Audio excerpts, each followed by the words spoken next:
Annyeonghaseyo, magandang araw po sa inyo lahat. So i-continue na po natin yung pagsagot dito sa mga EPS topic related na mga questions sa book 1. So chapter 9 na po tayo. Simulan po natin sa reading part. So number 1. Yung instruction is 다음 내용과 관계 있는 그림을 고르십시오. So 다음 meaning next, 내용 meaning content, yung wa meaning po niyan is and or with. Depende sa context ng sentence. 관계 있는. So 관계 있는 ibig sabihin related. Sa Tagalog, may kaugnayan or may kinalaman. 그림. So 그림 ibig sabihin po niyan is drawing or picture. Meron lang object marking particle. And then 고르십시오 ibig sabihin po niyan is please select or please choose.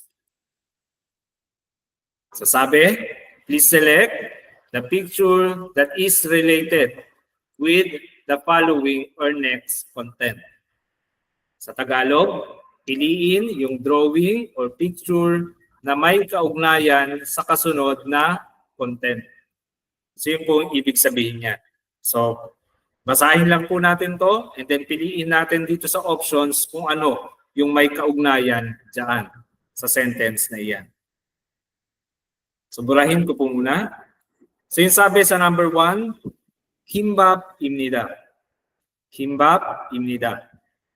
So kimbap. Kimbap, pagkain po yan. So alin kaya dito yan? Sa 4. So 입니다 naman is, or are. Ginagamit sa formal declarative sentences, yung mga nag-end sa period. So sabi dyan is, it is kimbap or this is kimbap. So, of course, the correct answer is number 4. Kimbap po kasi, ito yung parang sushi sa Japan, no? Kimbap. So that's the correct answer. Ito kasi yung number 1, this is tonkatsu. So, tonkatsu. Ito naman pong number 2 is bibimbap. Ito naman number 3 is doenjang jjigae. So, ibig sabihin, doenjang jjigae, soybean stew. Soybean paste stew in Korean. So, yan po siya. So, correct answer, again, number 4. Number 2 naman tayo. So, yung instruction, 다음 단어와 관계 있는 것은 무엇입니까? So again, 다음 is next, kasunod. Tanong, meaning word, salita. Yung wa, again, pwede po yung and, pwedeng with. So sa sentence na ito, with, yung translation niya. 관계 있는, again, related. Meron lang got. So, ibig sabihin, the one that is related. Yun siya. One that is related or the thing that is related. 무엇입니까? Ibig sabihin lang po niyan is what.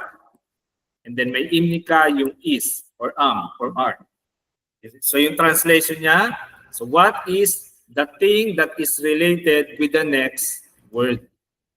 Sa Tagalog, ano yung may kaugnayan sa kasunod na salita. So, basahin lang natin itong nandito. Piliin natin kung ano yung may kinalaman dyan sa mga choices sa baba. So, burahin ko po muna. So, kimchi jjigae. Kimchi jjigae. So, kimchi jjigae, that's kimchi stew. Parang kimchi na may sabaw. So, yun lang siya. Kimchi stew. So, translate natin tong choices. Number 1, 날씨. 날씨 meaning weather. Panahon, hagu, furniture, 음식, pagkain, food, 도시, ibig sabihin city. City, syudad. So, ano ba yung may kinalaman dyan sa kimchi stew? Of course, the correct answer is number 3. Kasi kimchi stew is a food, no? Pagkain siya. So, yan yung may kinalaman. Ito naman. Number 3, instruction is 다음 중 밑줄 친 부분이 맞는 문장을 고르십시오. So, ibig sabihin, piliin yung sentence na tama, yung part na nakamarka ng underline sa mga sumusunod. So, pipiliin lang natin yung sentence na may tamang naka-underline na salita. So, writing ko muna. Number 1, sabi, Jusugwa uyurul masyoyo. So, yung naka-underline is yung gwa. Tama kaya yung paggamit dyan?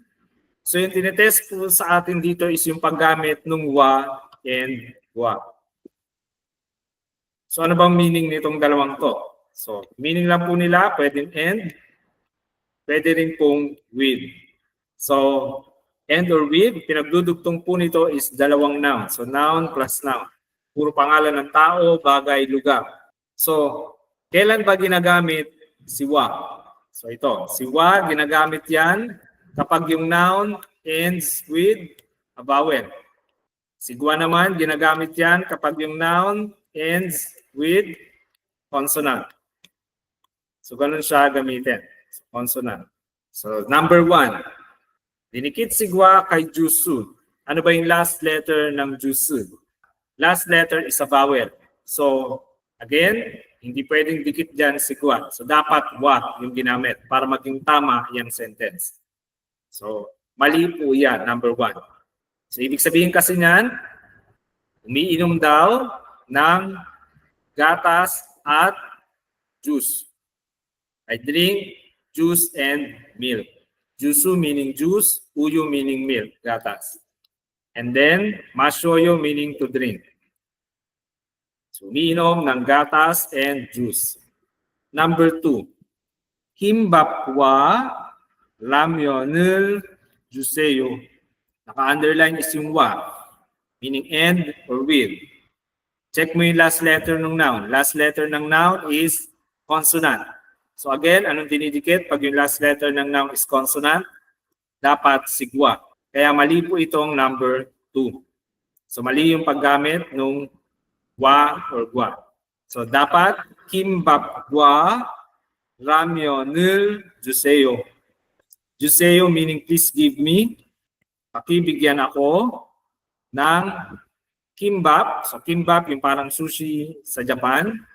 Ramyon is yung ramyon, yung instant noodles. So please give me kimbap at ramyon. Simple ibig niyang sabihin. So again, mali po yung paggamit ng wa or gwa. Kaya mali po yung number 2. Number 3 naman po tayo. So 편의점 과 식당이 있어요.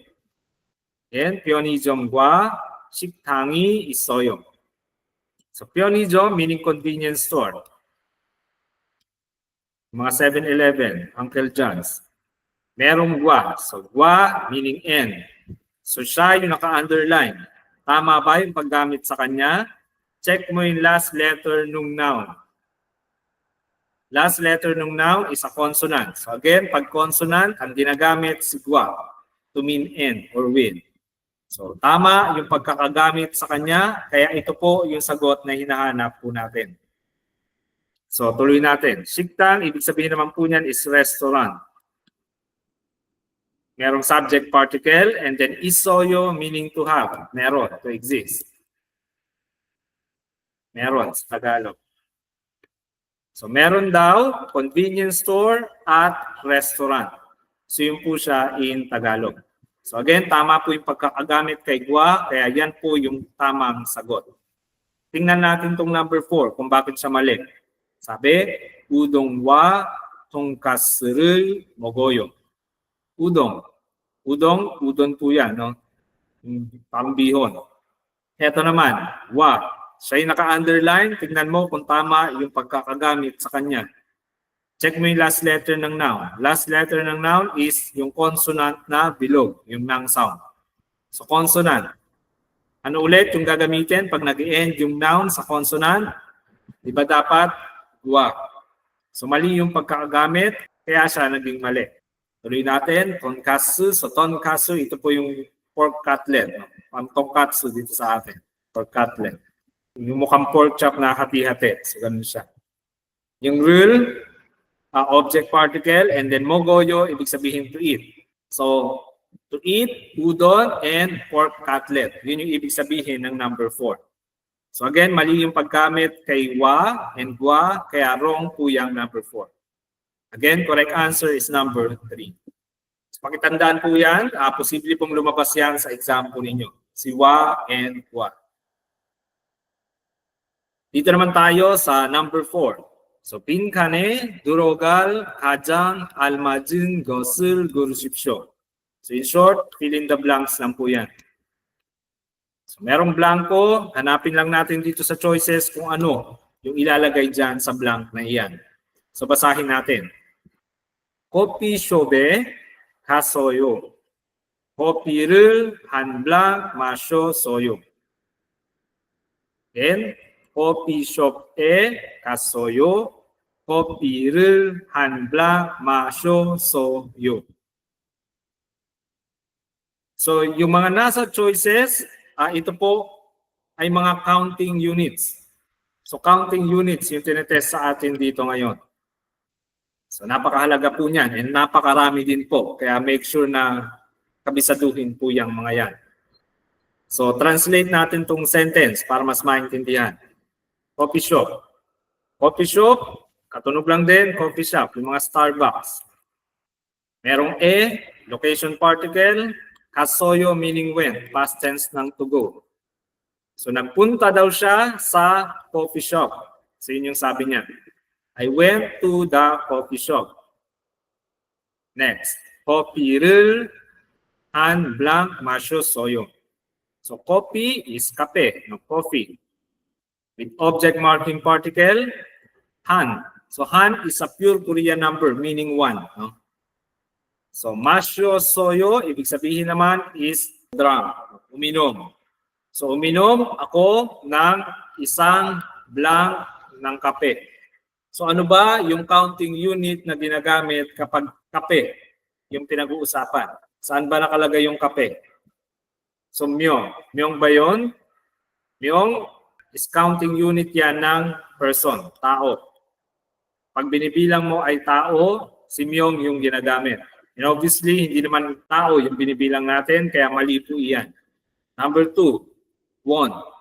So won, ginagamit naman po yan kapag yung binibilang is books, libro. So, hindi naman libro yung binibilang, kaya mali po yan. Ito, number 3, dyan. So, pag binibilang mo is mga nakakap o tasa, dyan ang ginagamit. So, since yung kape nakalagay yan sa tasa, so dapat dyan yung ginagamit natin dyan. So, cup or glasses kasi yung binibilang niya. Cup or glasses. So, uminom daw siya ng isang cup or glass ng kape. So, correct answer is number 3. Number 4, bakit kaya mali? So, yung G is a counting unit kapag binibilang natin is mga general objects. General object. So, kumbaga sa English, yung katumbas niya is piece or pieces. So, pakitandaan po yan and napakarami pa niyan. So, dapat aralin niyo po lahat yan. So dito naman po tayo sa number 5. Basahin natin yung instruction. So sabi, 다음 글을 읽고 내용과 같은 것을 고르십시오. So read the following passage. Passage, again, ito po yun, yung paragraph na yan. And please select the one that is the same with the content. Tagalog, basahin yung kasunod na passage at piliin yung kahalintulad ng sa content. Again, babasahin lang po natin tong paragraph na ito. Pipiliin lang natin sa choices kung alin yung kahalintulad sa binasa natin. So, basahin natin tong passage para dumami yung vocabulary natin. 최근에는 키오스크를 이용해 음식을 주문하는 가게가 많아지고 있습니다. 최근에는 키오스크를 이용해 음식을 주문하는 가게가 많아지고 있습니다. So, 최근에는, ibig sabihin po niyan is recently. Recently, Kiosk를. So kiosk, ibig sabihin po niyan is kiosk. So ano ba yung mga kiosk? So yung mga kiosk po, yan po yung mga ginagamit sa McDonald's, sa KFC, sa Jollibee. So pagpasok mo po doon, meron kang pinipindot para mag-order. So yun po yung tinatawag na kiosk. Merong object particle na rel, iyong he. So meaning po niyan is use, gamitin, gumagamit. Umshik, ibig sabihin po is food. Jumunhanen. So jumunhanen, ibig sabihin take orders. Order or nagtitake ng order. Hage, meaning po niyan is store, yung mga tindahan. Meron lang subject particle. And then, manaji, manajida. So ibig sabihin po ng manajida is to become many. So, yung root word dyan is manta, meaning marami, to be many, di ba? And then, kahit anong adjective na dikitan mo ng ajida, ojida, or hejida, ibig sabihin niyan is nagbabago yung state ng adjective na kadikit niya. So, pwede rin nagiging verb yung adjective na iyon. So, sa Tagalog, dumadami. Dumadami. No, dumadami. Huisum nida naman, present progressive tense ng verb. So, ibig sabihin, kasalukuyang nangyayari. So, Tagalogin natin. So, sabi, kasalukuyang dumadami yung mga store na gumagamit ng kiosk sa pag-take ng orders recently. So, yun po yung ibig sabihin ng first sentence. So, purahin po muna natin yan para malinaw. Second sentence tayo. Sabi, 키오스크를 사용하면 메뉴 선택과 결제를 한 번에 할 수 있어서 매우 편리합니다. Sabi lang po dyan, kiosk. Kiosk, again, kiosk. Merong object particle, 사용하다. So, 사용하다 is to use. No? Merong myon. So, myon is if. So, kung gagamit daw ng kiosk, yun yung sabi dyan, menu 선택. So, menu is yung menu, yung mga choices mo na pagkain. 선택. So, 선택 is to choose, pagpili. Merong gwa. So, yung gwa, again, meaning po niyan is in or with. No? 결제. 결제, meaning naman kasi niyan is payment. Meron lang object particle, 한 번에. So, 한 번에, ibig sabihin once. No? Isahan na lang, once. 할 수 있다. So, 할 수 있다 meaning can do. Pwedeng gawin sa Tagalog. Can do. So, meron lang pong also. So, yung also, pwede po yung because. No? Because. Dahil. 매우. 매우 naman is pwedeng very, pwedeng so, or to. 편리합니다. So, 편리합니다, ibig sabihin naman po niyan is convenient. Convenient. No? Ibig sabihin, smooth lang yung transaction. So, convenient. So, Tagalogin natin. So, again, kung gagamit daw ng kiosk, dahil pwede o kaya mong pumili ng order at magbayad at once. Kaya sobrang convenient daw. So ulitin natin, burahin natin. Sabi, sobrang convenient daw dahil pwede at once magbayad o sabay magbayad at pumili ng menu ng kakainin kung gagamit ng kiosk. So yun po yung ibig sabihin ng sentence na yan. So punta tayo sa kasunod. touch screen 통해 원하는 메뉴와 개수를 고르고 카드나 모바일 결제 시스템을 이용해 결제하면 됩니다. So, translate natin. Touch screen. So, touch screen. Yun lang po yun. Touch screen. Katunog lang din. Merong object particle. And then, tunghe, ibig sabihin po niyan is true. So, true or gamit ang sa pamamagitan. One hada. So, one hada, ibig sabihin po niyan is yung gusto mo. Kung gusto mo. Wanhada, want. Menu sa English, yung pagpipilian mo ng pagkain. Merong wa, and. Pwedeng and, pwedeng will. Gesu. So gesu naman, ibig sabihin po niyan is quantity. Yung bilang ang o-orderin mo. Kurugu, so kuruda, meaning choose. Merong gu, so and. So yung gu, dinidikit sa mga verbs or adjectives, meaning din po niyan is and. Pag adjectives and verb yung pinagdudugtong. Kadu. So kadu, ibig sabihin card. Credit card, debit card. Merong na, yung na meaning or. Mobile kyolje. So mobile kyolje, ibig sabihin lang po niyan is mobile payment. So yung pagbabayad online. System. So system lang yan. Same sa English. Kiyonghe. So again, to use. And then kyolje hada. Again, kyolje hada, to pay.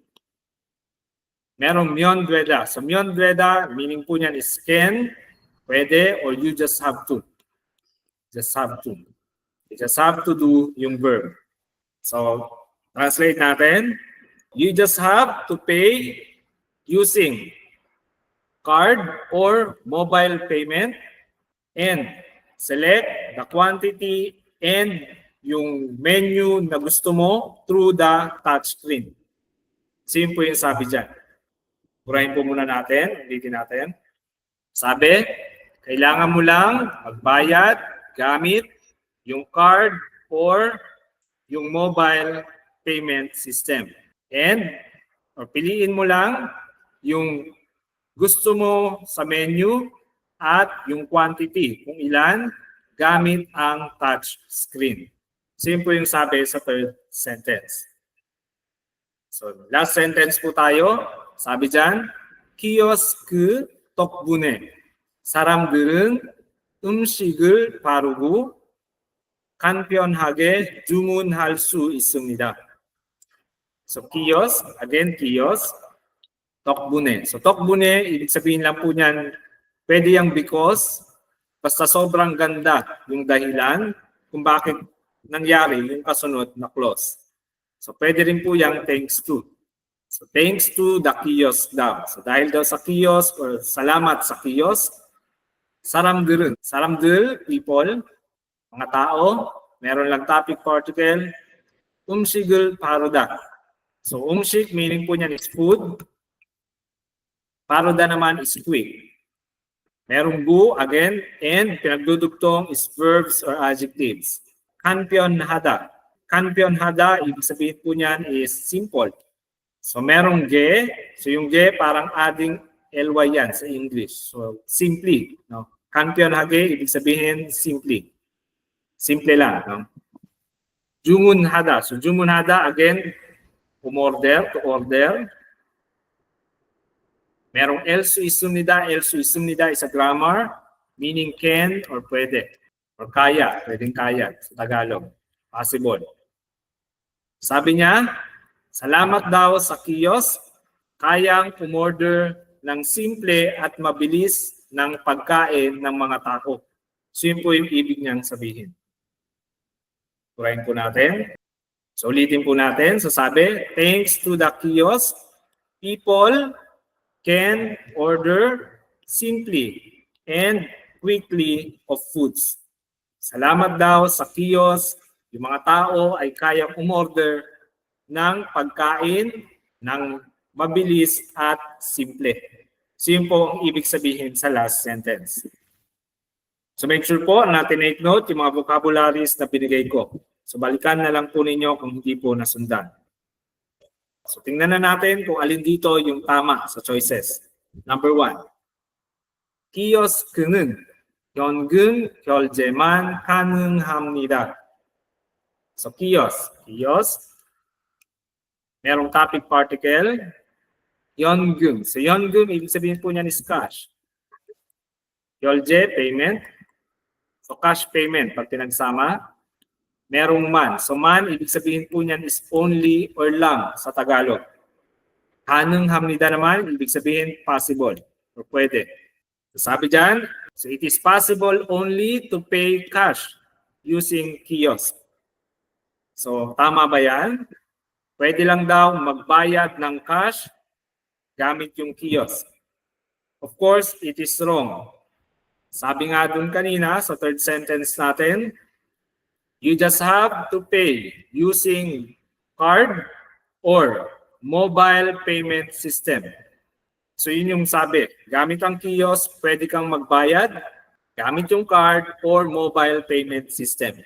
Walang sinabi na cash lang ang pwedeng ibayad doon. So number 1 is wrong. Burahin natin. Again, 1 is wrong. Number 2, 키오스크를 이용하면 주문이 편리합니다. So, kiosk with object particle, 이용하다, ibig sabihin to use, merong 면, so if. 주문, so 주문, ibig sabihin order. 편리합니다 naman, ibig sabihin convenient. So, convenient, komportable, smooth lang yung transaction. So, convenient daw, umorder if gagamit ng kiosk. Tama ba yan? So, tama po yan. So, nandiyan yan sa second sentence po natin. Sabi, kiosk를 사용하면. So, kung gagamit daw ng kiosk, dahil kaya mong at once magbayad at umorder sa menu, ng menu, 매우 편리합니다. Sobrang convenient daw. Kasi kaya mo na magbayad and mag-select sa menu at once. So that's the correct answer. Ayan po yung sagot na hinahanap natin. So tingnan pa rin natin itong 3 and 4 kung bakit sila naging mali. Number 3. Kiosk, so kiosk, merong eso nun. So ibig sabihin location particle. So sa Tagalog. Menu. Menu, again, menu. Pinagpipilian na pagkain. 선택하다. So 선택하다 meaning choose. Pagpili, piliin. 엘수 없습니다. So 엘수 없습니다. Ito yung kabaliktaran ni 엘수 있다. So ibig sabihin nito, can. So hindi pwede, hindi kaya in Tagalog. Can. So Tagalogin natin. So sabi, hindi daw pwedeng mamili sa menu sa kiosk. Hindi daw pwedeng mamili ng menu sa kiosk. Tama ba yan? Of course, mali, di ba? So sabi nga dyan, kanina pa paulit-ulit, kung gagamit daw ng kiosk dahil pwede daw at once magbayad and mamili sa menu. So yun po yung sabi dyan. So, taliwas dun sa sinabi sa passage, sa binasa natin, kaya mali po yan. Yung isa pa, nakalagay dito. So, gamit daw yung touchscreen, pwede ka mamili ng quantity at yung gusto mo sa menu. So, 2 beses siya binanggit na pwedeng mamili ng menu sa kiosk. So, number 3 is incorrect. Next, number 4. 키오스크를 모든 가게에서 이용할 수 있습니다. So, kiosk, merong object particle, 를, 모든. So, 모든, ibig sabihin lahat, all. 가게에서, 가게 store, merong location particle na nakadikit. 이용할 수 있습니다. So, 이용하다 is to use. else 있습니다 naman, yung can, kaya, or pwede. So, pwede daw gumamit sa lahat ng store ng kiosk. Pwede daw gumamit sa lahat ng store ng kiosk. So, wala pong sinabi na ganyan. No? Walang sinabi na lahat ng store is pwedeng gamitan ng kiosk. In fact, ang sabi po sa first sentence, lately or recently, dumadami. Dumadami pa lang yung mga store na gumagamit ng kiosk sa pag-order ng pagkain. So, walang sinabi na lahat pwedeng gamitan ng kiosk. So, mali po yung number 4. So, again, correct answer po is number 2.